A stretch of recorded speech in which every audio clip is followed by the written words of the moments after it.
ọ̀ràn dé o insurgency ti ń ṣẹlẹ̀ lókè ọ̀yà ẹ mẹ́jọ délẹ̀ wáńbì wọ́n ṣe fẹ̀sẹ̀ gbójúnu ẹ mẹ́jọ wọn tún wọ̀lú máa lọ ara wọn ní wọ́n fi ṣe mufti kan nísìn o kò lè jẹ́ mufti o tẹ́ bá sì fi jẹ́ gbogbo wàhálà tẹ́ bá rí ń bẹ̀ ẹ mọ̀ràn olórí púpọ̀ ìdáyà wọ́n ní àníyàn rẹ̀ kankan sẹ́nì kankan àtàrà ayé àtẹ̀rọ ọ̀run gbogbo wọn ní wọn kórìíra láti mọ̀ fẹ́ bájà ẹ̀yin security wa ẹ̀yin DSS ẹ ti mọ iṣẹ́ táwọn ṣe à ń ṣe lókè ọ̀yà ẹ má fààyè ìbáwọn nílẹ̀ Yorùbá o ilẹ̀ Yorùbá àwọn àlẹ́mì wàhálà ọ̀rọ̀ tá a mọ̀ sọ náà ni Imam Abu Hanifa àwọn sí awúsá rẹ̀ wọn mọ̀ bí wọ́n gbókun wọn sí lónìí tẹ́ ẹ̀ bá mọ̀ kẹ́ ẹ lọ́mọ orí èèyàn tí wọ́n jẹ́ ọ̀tọ̀ ní kí wọ́n máa àtàkì ara ayé èrò ọmọ kò lálàáfíà lọ́wọ́ wọn ẹ wá wo adúrú pọ́blẹ́mù tí zexec kọ́ọ̀sì sí Kano State àtàwọn other states ní Shamali wa ìyẹn ní north ẹ wá adúrú pọ́blẹ́mù tí wọ́n kọ́ọ̀sì fún wọn wọ́n destroy economy wọ́n pa àyàn tí ò lóǹkà wọ́n àtàkì àwọn security personnel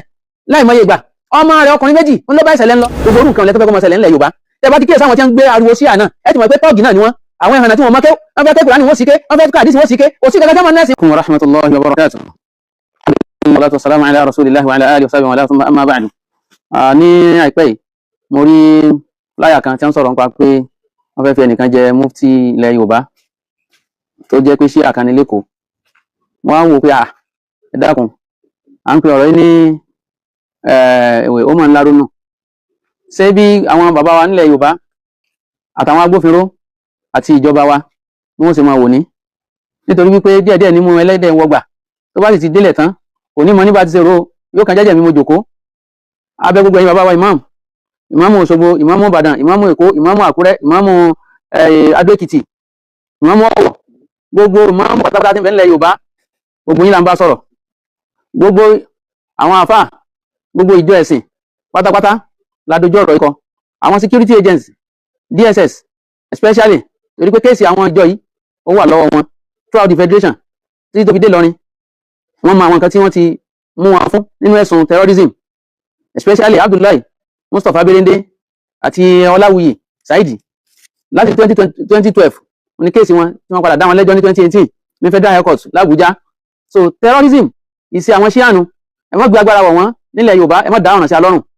so àwọn àmọ́ sọ díẹ̀díẹ̀ nínú ọ̀ràn tí wọ́n ti dá nínú ìtàn Islam nílẹ̀ Lárúbáwá èyí tí wọ́n wá dá sí alọ́rùn ní Nàìjíríà náà àtúnmẹ́nubà díẹ̀ ń bẹ̀ ó kàn máa jẹ́ bí ìtanijí àkíyèsí wípé ọ̀ràn dé o kálukú wa kákíyè sára ẹ má jọ má dámọ̀ ti ọrùn wa ọwọ́ wa bọ́ sọ̀lọ̀ ẹ má jọ má dámọ̀ tọwọ́ wa bọ́ sọ̀lọ̀ kálukú ní kó sọ́ra ogbélé yìí kò ṣe ọ̀rọ̀ pé wọ́n wá ń ṣe kíní kan ọ̀rọ̀ ìyàmẹ̀yà ìran kan kíní kan ogbélé yìí ń kọ́ ni tí ń bẹ́ńlẹ̀ òdodo bẹ̀ gángan ni wípé àwọn tí wọ́n fẹ́ dá new revolution lẹ̀ against Islam àti gbogbo dáadáa tí ń bẹ nínú ẹ̀sìn wa òun làwọn tí a ń jẹ́ ṣíà yìí tá à ń sọ̀rọ̀ nípa wọn. lákọ̀ọ́kọ́ ẹ̀kọ́ lọ́mọ wípé àwọn yìí àwọn yẹn pa Umar radiyallahu anhu àwọn yìí yẹn ṣe kú pa Uthman radiyallahu anhu àwọn yìí náà ni wọ́n tán Ali lọ sí Iraq ní Kúfà àwọn náà yẹn ṣe kú pa àwọn torí pé àwọn yẹn fọ́ sí méjì táwọn kan jẹ́ khawarij lára wọn táwọn kan tara wọn tẹ́lá wọn ní ṣíà tó Ali bí wọ́n ṣe ń parọ́ náà nù níjọ́ táwọn khawarij fẹ́ àtàkì Ali wọ́n fi ilẹ̀ ni o ara wọn náà ni wọ́n jọ pín sí méjì ni o àwọn yẹn pa Ali nígbà tí wọ́n pa Hassan wọ́n fún ní wọ́jẹ́ ni Hussein lọ bá Hassan gangan báyìí wípé àwọn gbọ́ nǹkan méjì tó ní agbára ọ̀rẹ́ rẹ̀ kan tó jẹ́ Farisi wípé sóun ló fún ní wọ́jẹ́ àbí ìyàwó rẹ̀ gan tó jẹ́ Farisiya gbogbo ẹ̀sùn méjèèjì ń kò kọjá Farisiya àwọn Iran ni o àwọn náà ṣe kú pa Hassan nígbà tí wọ́n pa Hussein àwọn náà tán lọ sí Karbala nígbà tí wọ́n fẹ́ bàjà tí wọ́n dé gbogbo wọn kúrò ní sọ̀ràndì wọ́n fi ilẹ̀ inú ìlú wọn ni o àwọn àjòjì ní ń wòran tí wọ́n fi di pé wọ́n pa Hussein ẹ̀tàn ní wọ́n fi ṣe wọ́n tán lọ sójú ikú ni àwọn ará Mọ̀dínà jẹ́ sọ fún pé mọ́kú Mọ̀dínà ìjáwó máa dáàbò bọ́ níbi ó gbọ́ tí wọ́n ó gbọ́ sáwọn ará Iran lẹ́nu àwọn ni àwọn rọ́fídọ̀ àwọn yàtọ̀ lọ síbi tí wọ́n ti pa bí wọ́n ti wá bẹ̀rẹ̀ sí ní máa pa àwọn dignities àwọn alam nínú Islam nu kásáré ka díẹ̀ fún wa ní ẹbá lọ́wọ́ Al-Bidaya wa Nihaya jíjọ ẹlẹ́ẹ̀kọkànlá page 149 níbẹ̀ ẹ mọ̀ ní sọ pé hawadithu sana ithnatay ashara ba'da 30 ẹ mọ̀ rí mbẹ̀ àwọn ìṣẹ̀lẹ̀ tó ṣẹlẹ̀ ní ọdún 312 lẹ́yìn hijira nínú Muharram níbẹ̀ ó ní ìtàrọ̀dọ̀ al-Qarmati Abu Tahir al-Hussein tó yẹ àwọn kọ̀rọ̀mítọ̀ òun ni ó gbé sùmọ̀mí tó gbé wọ Mákà wọ́n pa àwọn èèyàn lásìkò tí wọ́n ṣe hajj lọ́wọ́ wọ́n pa àwọn èèyàn wọ́n sa àwọn èèyàn léṣe wọ́n gba owó wọn wọ́n gba dúkìá wọn nígbà tó tún di ọdún 317 àwọn ìṣẹ̀lẹ̀ kan tó ṣẹlẹ̀ nínú jùsọ̀ àkọkànlá náà ní page ní jùsọ̀ àkọkànlá náà nínú Bidaya wa Nihaya tẹ́ bá kà síwájú sí ẹ̀rí nínú ìṣẹ̀lẹ̀ 317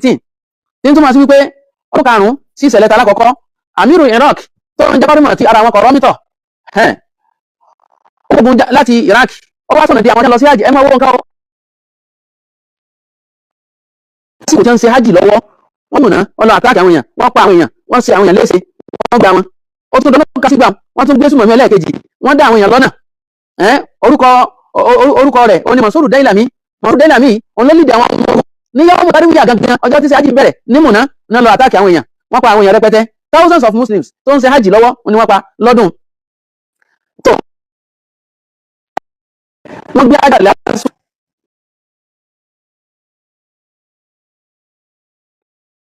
lọ sí kọ́rùmọ́tọ̀ nílùú wọn ó wà ń bẹ̀ títí tó fi di 339 wọ́n tó ní àjà lásù dá padà sí Mẹ́kà ó dáńgbà tí wọ́n fi dá padà gan gbogbo àwọn alódì mùsùlùmí lágbàáyé ní wọ́n forí kọ́ Mísírà nígbà náà lọ padà sígbà ẹbí lérè kí ni reason tó fi jẹ́ pé ní àwọn mọ̀kọ̀dásátù islamiyya wọ́n attack àwọn ìbádà wọn ni wọ́n ń kọlù tó bá jẹ́ pé ní wọ́n kíyèsí o nígbà tó di ọdún 408 hijira alhakim bi amrillahi alhakim billahi olólọ́n lòun gbogbo ẹni tí ìwà pàpọ̀ lọ ni nínú àwọn mùsùlùmí wọ́n bẹ̀rẹ̀ sí ní máa pa wọ́n òun ló pàṣẹ wípé kí wọ́n lọ wú sàárẹ̀ ànábì ní Madina tó rán òun náà ní pé ní Abul Futuh tó rán yìí ìgbà tó bẹ̀rẹ̀ sí ní máa gbẹ́lẹ̀ pẹ̀lú àwọn ọmọ ogun tó kó wá àwọn ará Madina ní dìde ogun tí wọ́n àtàkì ẹ̀ tó fi jẹ́ wípé ó sá lọ wọ́n sì ṣe ọ̀pọ̀lọpọ̀ àwọn èèyàn léṣe kó tó di sá nígbà nínú ọdún kan náà wọ́n tún gbé àwọn ikọ̀ míì dìde wípé káwọn máa lọ síbi sàárè gangan direct láti wú sàárè ànábì kí wọ́n máa gbẹ́ náfàkù ní tọ́nẹ̀l látọ̀nà tó jìn ká máa wú lọ bẹ̀ àwọn ọmọ ará Madina tí wọ́n gẹ́ẹ̀tì wọn pa gbogbo wọn síbẹ̀ ẹ máa wo àwọn tí wọ́n pe àwọn ní mùsùlùmí o ṣe ti rí ṣe wọn gbogbo àwọn nǹkan wọ̀nyí ló wà lákọọ́lẹ̀ nínú tírà nígbà tó di ọdún 656 hijira àwọn ṣíà méjì kan Nasiruddin Tusi àti Ibn al-Alqami àwọn méjèèjì náà parapọ̀ tí wọ́n lọ sọ́dọ̀ àwọn ẹ̀hànà àwọn tàtàrù yẹn àwọn Maguli orílẹ̀-èdè wọn ni Russia náà fìyà jẹ láìpẹ́ hùn ẹ̀rí wípé àwọn yẹn ìṣe wọn nu ká máa attack Islam àwọn náà lọ invite wọn wá nígbà tí àwọn èèyàn náà jẹ́ dáwọ́là tó ní agbára táwọn náà tí wọ́n ní ọmọ ogun wọ́n wọ̀lú Islam wọ́n pa àwọn àfà àwọn ọmọ Ibn Jawzi gbogbo àwọn àfà ní Hadith ní Baghdad ní Iraq ní Basra wọ́n pa àwọn èèyàn títí débi wípé kò sáà àfà ní Baghdad mọ́ gbogbo maktaba islamiyya àwọn òwe tó ní ṣe pẹ̀lú fíkìú ni nípa tarikh ní ìtàn ìmọ̀ ẹ̀sìn ìtàn àwọn Quran àwọn tíra sáyẹ́nsì wọ́n lọ sí maktaba wọ́n jí gbogbo ẹ̀ wọ́n lọ dá sí náàrù dájìlá yẹn tíra sì kún débi wípé wọ́n fi tíra sí afárá nígbà tí tíra tó blọ́ọ̀kù odò dájìlá odò tí ìṣẹ́gbẹ́ odò àṣejìrẹ́ ni o tí ìṣẹ́gbẹ́ odò Ọ̀ṣun ni o òun ni wọ́n wó gbogbo tíra àwọn àfà ní lọ lọ́dà sí odò débi wípé íǹkì tí ń bẹ lára tákàndá ó sì mú kí odò yẹn ó change sí black iṣẹ́ àwọn ṣíà ni àwọn náà kó àwọn tàtàrù wọlé pẹ̀lú ọwọ́ wípé ipá àwọn ọ̀ká àwọn orílẹ̀-èdè Islam tó tún padà dìde nígbà mọ́ àwọn sì fẹ́ dìde ní tipá náà lọ invite àwọn tàtàrù wá wọ́n bà ìlú Islam jẹ́ wọn ló fà á tí bàbá Ibn Taymiyyah Ahmad bin Abdul Halim tó jẹ́ bàbá rẹ̀ lára àwọn àfà Baghdad ni ló jẹ́ gbé ọmọ rẹ̀ Ahmad àti Muhammad ló gbé wọn sá lọ sí Dimashq wípé ogun ò tí wọ Dimashq òun ló sì fà á tí Ibn Taymiyyah rahimahullah tó fi bá Amiru Baghdad sọ̀rọ̀ nígbà tó náà padà dàfà àsìkò yẹn nẹ́sẹ̀sẹ̀ wá fẹ́ fogun já Dimashq ló fi sọ fún wípé tẹ́ ẹ bá jẹ́ kógun wọ Dimashq nǹkan sí àwọn tó ráhùn tí òun wà ní kékeré tó ń sì fojú ara rí gbogbo tó ṣẹlẹ̀ ní Iraq ní Baghdad bí wọ́n ṣe pa àwọn èèyàn bí wọ́n ṣe sunlé lọ bí wọ́n ṣe wọlé lọ bí wọ́n ṣe sọná sí oko tí wọ́n ń kó dúkìá àwọn mùsùlùmí àwọn ọmọ èèyàn tí wọ́n jẹ́ nígbà yẹn wọ́n sọ fún wípé mùsùlùmí wọn ni wọ́n ṣe mùsùlùmí ẹja tètè bá wọn jà ní o òun ni wọ́n fi bá wọn tàtàrù jà tẹ́ bá rí táwọn ṣe à ń pariwo Ibn Taymiyyah sáásá ìgbà tí ìjọba wọn kọ́kọ́ wọ́nù tí wọn ò lè gbéra mọ́ ẹ má gbàtàn jẹ pẹ̀lú wọn mọ̀ pariwo Ibn Taymiyyah láìda Ibn Taymiyyah ló lídìí ogun tí wọ́n fi bá wọn tàtàrù jà àwọn tí wọ́n destroy heritage Islam náà fi bá wọn jà náà fi ṣẹ́gun wọn lẹ́yìn náà Dawla Safawiyya nígbà tó di 907 hijira Dawla Safawiyya wọ́n dìde ní Iran Shah torúkọ rẹ̀ Ismail ibn Haidar as-Safawi àwọn ẹgbẹ́ Dawla Safawiyya lẹ̀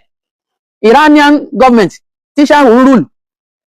wọ́n bẹ̀rẹ̀ sí ní wọ́n mọ́sálásí tó bá jẹ́ pé ní alùsùnà ní bẹ̀m̀bẹ̀ tàbí kí wọ́n pa ìmáàmù bẹ̀ kí wọ́n fẹ́ lómi ìrọ́pò ibẹ̀ ló ti ní kí wọ́n lọ wúsàárì ìmáàmù Abu Hanifa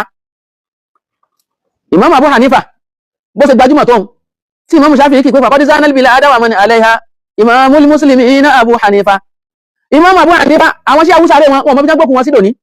tẹ́ ẹ̀ bá mọ̀ kẹ́ ẹ lọ mọ èèyàn tí wọ́n jẹ́ ọ̀tọ̀ ní kí wọ́n máa àtàkì ara ayé èrò ọmọ kò lálàáfíà lọ́wọ́ wọn olórí púpọ̀ ìdáyà wọ́n ní àníyàn rẹ̀ kankan tẹ́nì kankan àtàrà ayé àtèrò ọ̀run gbogbo wọn ní kórìíra láti mọ̀ fẹ́ bájà ẹ̀yin security wa ẹ̀yin DSS ẹ ti mọ iṣẹ́ táwọn sí à ń ṣe lókè ọya ẹ mọ́ fàyè gbà wọn nílẹ̀ Yorùbá o ilẹ̀ Yorùbá àwọn àlẹ́mì wàhálà ọ̀rọ̀ tá a mọ́ sọ náà ni ẹ mọ́ jẹ́ wọn tún wọ̀lú máa lọ ara wọn náà ni wọ́n fi ṣe mufti kan nísìn o kò lè jẹ́ mufti o tẹ bá sì fi jẹ́ gbogbo wàhálà tẹ bá rí ń bẹ̀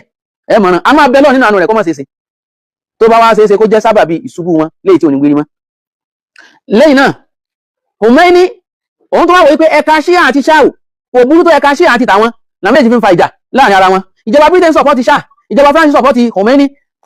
dépò tó gba ìjọba kó lọ́wọ́ Shah Ismail tó gba ìjọba kó lọ́wọ́ rẹ̀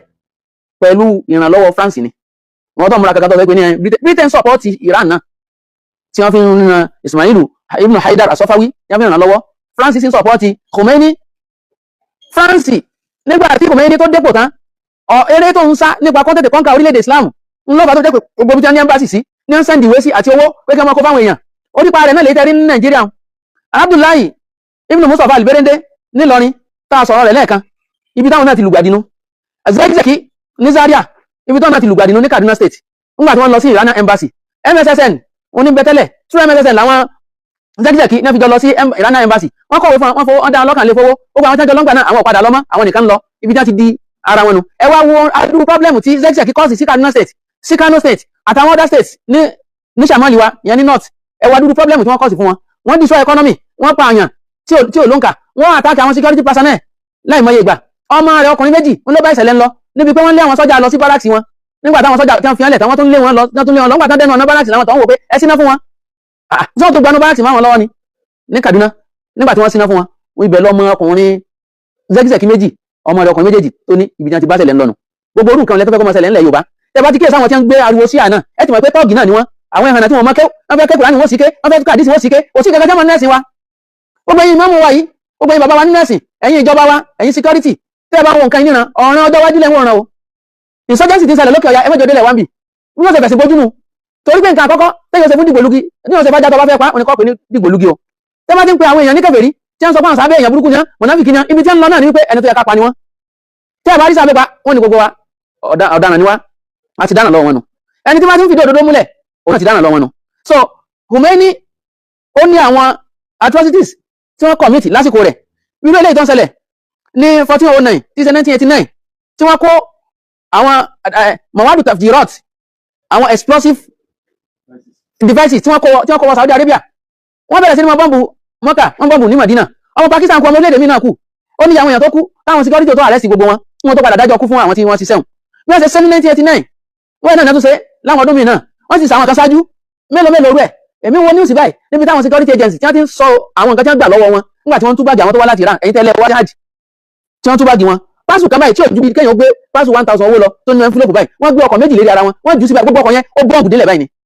nǹkan tí wọ́n kó wá sí hajj nínú tẹ́ bá sọ pé wọ́n ní káwọn Iran ni wọ́n wá sí hajj kí ni wọ́n mú àṣẹ hajj fún kí làwọn ọ̀ràn táwọn dá ṣáájú kí làwọn problem táwọn ti kọ́ sí ṣáájú sẹ́mu èèyàn tí wọ́n pa